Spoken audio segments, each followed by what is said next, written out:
In the annals of ancient China, the imperial court stands as a microcosm of the empire's grandeur and sophistication.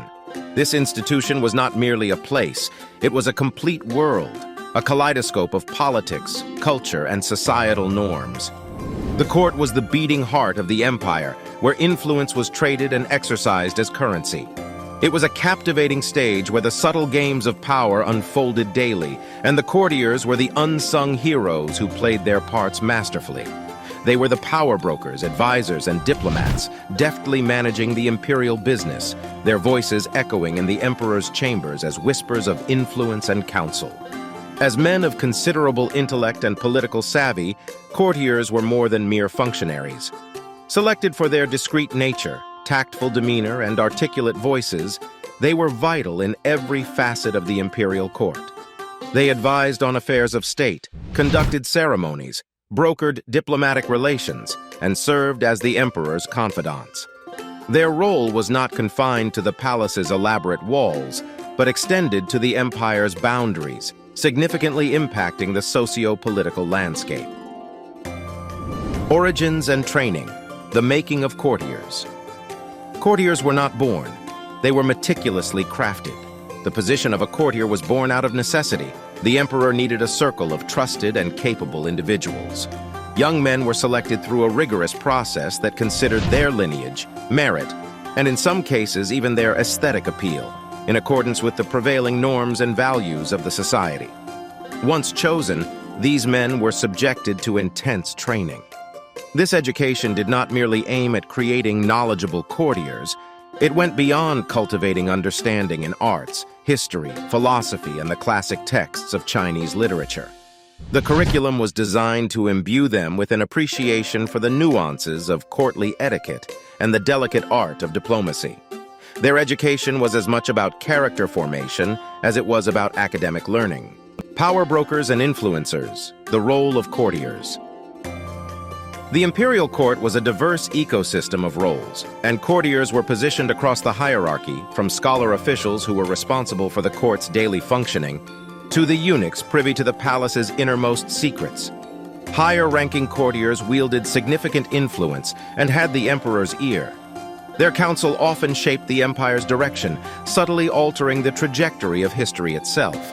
Eunuchs, despite their seemingly modest roles, held a unique position within the court. As part of the inner circle with unparalleled access to the emperor, they were strategically placed to influence the monarch. It was not uncommon for eunuchs to maneuver themselves into positions of substantial power, silently shaping the course of events from behind the veil of their roles. Cultural stewards, courtiers as custodians of art and literature. Courtiers were not just political entities, they were cultural custodians as well. Well-versed in poetry, music, calligraphy, and painting, they played an instrumental role in promoting the arts and fostering cultural development.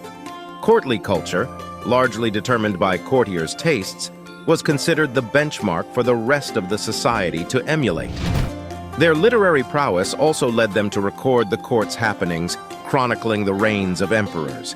These writings are invaluable, providing us with a glimpse into the imperial court's intricate life. They offer rich descriptions of palace rituals, political intrigues, and personal anecdotes about the emperors, contributing significantly to our understanding of ancient China. Walking on a razor's edge, courtiers and court intrigue privileges notwithstanding, life as a courtier was not a bed of roses. The royal court was a simmering cauldron of intrigue, and courtiers were constantly engaged in a quiet yet fierce struggle for power and influence. They had to balance their ambition with discretion, lest they fall out of favor. Their positions were perennially under threat, not just from fellow courtiers, but also from the unpredictability of imperial favor.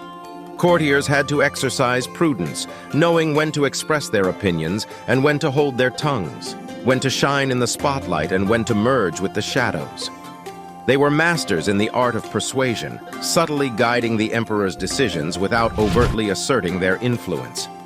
Their survival in the court hinged not only on their skills and knowledge, but also their aptitude in navigating the treacherous waters of court politics. Conclusion: the resounding echoes of courtiers. The resonance of ancient Chinese courtiers' influence can be felt beyond the historical confines of the imperial palace. Their contributions in governance, culture, and societal structuring significantly shaped China's history.